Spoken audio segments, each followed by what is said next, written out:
দীর্ঘ ১৫ মাসের রক্তক্ষয়ের পর ফিলিস্তিনের গাজায় অবশেষে কার্যকর হতে যাচ্ছে যুদ্ধবিরতি চুক্তি। শুক্রবার ইসরায়েলের জাতীয় নিরাপত্তা বিষয়ক মন্ত্রিসভা এই চুক্তি অনুমোদন করেছে। আর পূর্ণ মন্ত্রিসভা অনুমোদন দিলেই রোববার থেকে যুদ্ধবিরতি শুরু হতে পারে বলে ইঙ্গিত দিয়েছেন ইসরায়েলের প্রধানমন্ত্রী বেনিয়ামিন নেতানিয়াহু। এ বিষয়ে বিস্তারিত জানাচ্ছেন ইমরুল হাসান।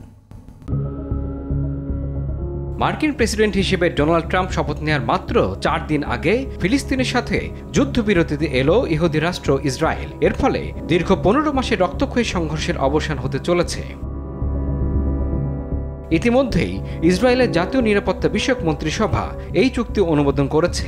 আর দেশটির নিরাপত্তা বিষয়ক মন্ত্রিসভার যুদ্ধবিরতি চুক্তি অনুমোদনের সিদ্ধান্তকে স্বাগত জানিয়েছেন ইসরায়েলের প্রেসিডেন্ট আইজাক হেরজগ। এখন পূর্ণ মন্ত্রিসভা অনুমোদন দিলেই রোববার থেকে যুদ্ধবিরতি শুরু হবে বলে সামাজিক যোগাযোগ মাধ্যম এক্সে জানিয়েছেন তিনি। যদিও চুক্তিটি ইসরায়েলের জন্য বড় চ্যালেঞ্জ নিয়ে আসবে বলে উল্লেখ করেছেন ইসরায়েলের প্রেসিডেন্ট আইজাক হেরজগ।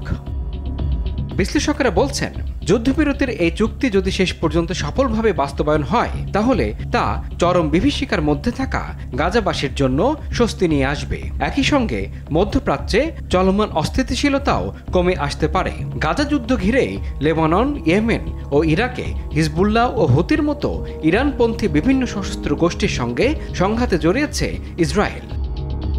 গাজায় যুদ্ধবিরতি নিয়ে ইসরায়েল ও হামাসের ঐক্যমত্যের বিষয়টি গেল বুধবার সামনে আনে মধ্যস্থতাকারী দেশ কাতার। এরপর শুক্রবার নেতানিয়াহুর কার্যালয়ের এক বিবৃতিতে বলা হয়, ইসরায়েলের মন্ত্রিসভা ও সরকারের অনুমোদনের পর চুক্তি বাস্তবায়ন ও জিম্মিদের মুক্তির বিষয়টি পরিকল্পিত কাঠামো অনুযায়ী এগোবে।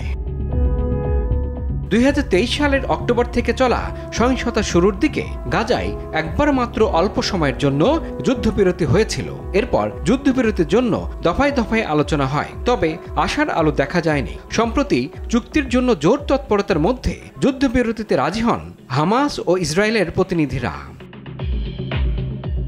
গেল 15 মাসে রক্তক্ষয়ী যুদ্ধে গাজায় 46,788 জন ফিলিস্তিনি নিহত হয়। আহত হয়েছেন 1,10,453 জন। ইমরুল হাসান, RTV।